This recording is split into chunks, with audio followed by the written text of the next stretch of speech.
Hello everyone, my name is Mrs. Sharon Roshan, your teacher from Trinity International School.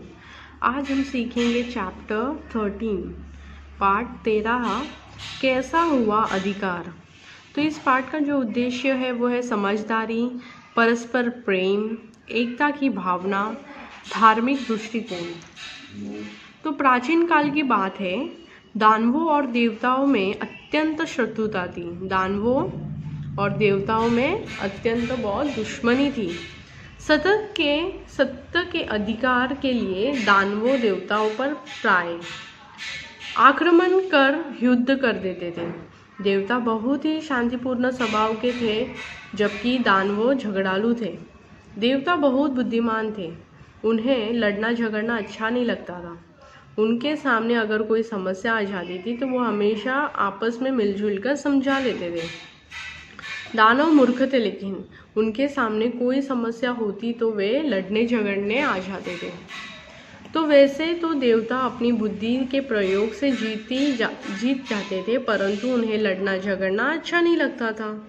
दानव यदि युद्ध में हार जाते तो चैन से नहीं बैठे थे। वो लोग दानव जो थे, युद्ध में अगर हार जाते थे तो वो लोग चैन से बैठे नहीं थे। वो लोग फिर से दोबारा युद्ध करने की प्लानिंग योजना बनाते थे।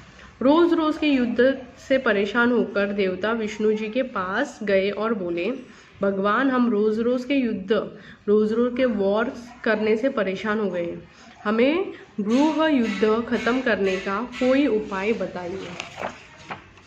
तो बोलते विष्णु जी बोले, ठीक है, आप चिंता मत कीजिए, मैं गृह युद्ध समाप्त करने का कोई उपाय सोचता हूँ। अगले दिन विष्णु जी ने दानवों को बुलाया और पूछा, आप लोग देवताओं के ऊपर आक्रमण क्यों करते हो? दानव बोले, भगवान, स्वर्ग पर हमारा अधिकार है, देवताओं का नहीं।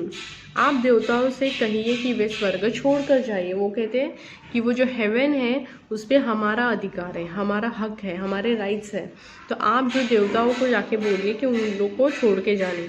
तो दानव की बात सुनकर विष्णु जी मुस्कुराने लगे, बोले, देखो, स्वर्ग पर किसका अधिकार होगा, इसका निर्णय एक प्रतियोगिता द्वारा किया जाएगा।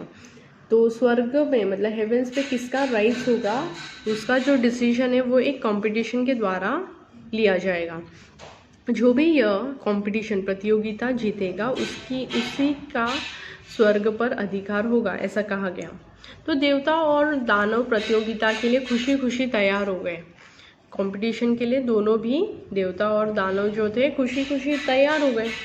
कुछ दिन पश्चात विष्णु जी ने एक प्रतियोगिता का आयोजन किया। फिर दानव पक्षों के प्रतिनिधियों से कहा, इस प्रतियोगिता की 2 शर्तें हैं, 2 कंडीशंस हैं इस कॉम्पिटिशन्स के। पहला शर्त यह है कि के अनुसार आप लोगों को बिना हाथ मोड़े ही भोजन करना है, बिना हाथों को मतलब हाथ को ऐसा बिना टर्न किए खाना खाना है। दूसरा कंडीशन ये था कि अनुसार भोजन का स्थान अलग अलग होना चाहिए। तो प्रतियोगिता कंपटीशन चालू हो गया। देवताओं और दानवों को भोजन करने के लिए अलग अलग स्थानों पर बैठाया गया। देवता तुरंत समझ गए कि उन्हें क्या करना है। वे आमने सामने बैठ गए और एक दूसरे को भोजन खिलाने लगे। उन्हें हाथ मोड़ने की आवश्यकता ही नहीं हुई।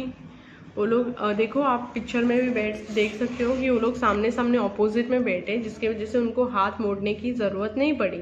वो एक दूसरे को खिला रहे थे। और यहाँ पे दानव लोग देखो कैसे कैसे कोशिश कर रहे हैं, क्योंकि उनको अभी घुमा कर खाना नहीं है। उनका शर्त यही है कि हाथ घुमा कर खाना नहीं करना है। उन्हें हाथ मोड़ने की आवश्यकता ही नहीं हुई। उन्होंने आनंद पूर्वक भोजन किया। दूसरी ओर दानवों को कुछ समझ नहीं आया। वे इधर उधर देखते रहे, फिर थालियों में मुंह डालकर भोजन करने लगे। वो लोग इधर उधर देखने लगे, सोच रहे थे अभी कैसे खाएंगे। फाइनली उन्होंने क्या किया, मुंह पूरा प्लेट में डाल के खाया, जिसके वजह से उनका पूरा मुंह भी खराब हो गया और पूरे कपड़े भी, वस्त्र भी खराब हो गए। दानवों को अपनी गलती समझ आ गई थी। वे निराश हो गए और उसी दिन सदा के लिए देवता का स्वर्ग पर अधिकार हो गया।